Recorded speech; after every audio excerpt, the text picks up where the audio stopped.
Tim, David Shuster here, and thanks for being on. Isn't this also, I suppose, a big economic and national economic security matter in the sense that just as our highways make our goods and services get around the country faster and make us more competitive in that fashion, if we're now middle of the pack in terms of internet connectivity, our businesses cannot compete with the great efficiency as efficiently as those overseas. That's a big problem, isn't it?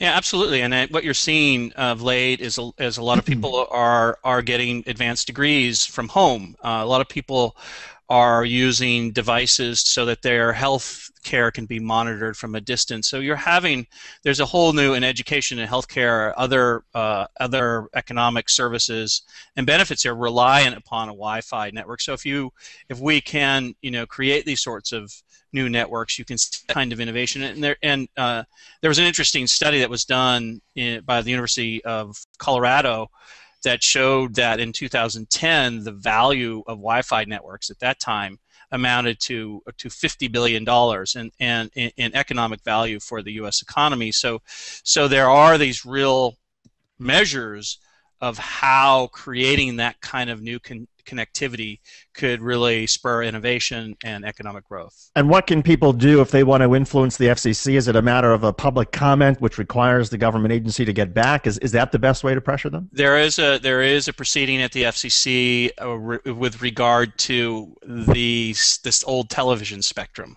They're still in the process of making that decision about whether in the ways that they allocate the old TV broadcast spectrum, whether they're going to give a lot of it over to licensed use or unlicensed use. And Free Press and a lot of other organizations have got involved in that process. Anybody can go to the FCC and make a comment, and we basically said, well, we need more unlicensed, because unlicensed is actually the key to more innovation, rather than giving it to some of these companies like AT&T and Verizon, who are really only interested in making a profit and controlling their business.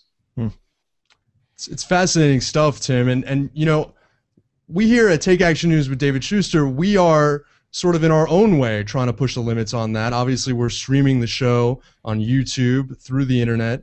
We're not using sort of a traditional television format for that.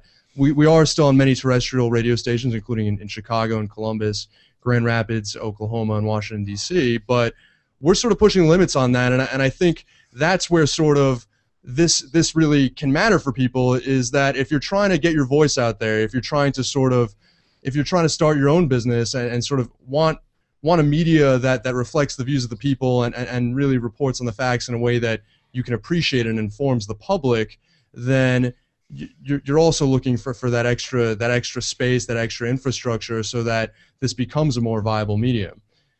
Yeah, I mean, it would be great to see an alternative to getting online for a lot of municipalities, and there are some cities that are already building municipal broadband networks, so some of the lower income communities can get online, and this could really change the play there. And so I think if you're interested in unlicensed, you could think about community broadband, as this would open up some new possibilities for that. But there's also a whole range of things. People are using really interesting new devices that would allow them to use a mobile phone in most places without having to have a relationship with their carrier. They don't have to pay some of those expensive rates, because if you have Wi-Fi available on your smartphone, in most places you go, you can use it for in any number of ways, and that's more affordable to a lot of people. So using unlicensed presents a lot of really interesting opportunities. Well, Tim, I'm glad that you're sort of dropping that little hint about sort of using smartphones in that way to take advantage of unlicensed spectrum, because actually our next guest is going to be talking about unlocking smartphones and how that can potentially improve consumer options and consumer choice and everything like that.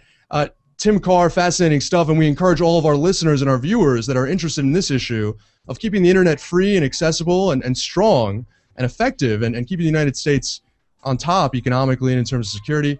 Go to freepress.net, check out what they got on that website, follow Tim Karr on Twitter, that's TimKarr, follow Free Press on Twitter, Free Press.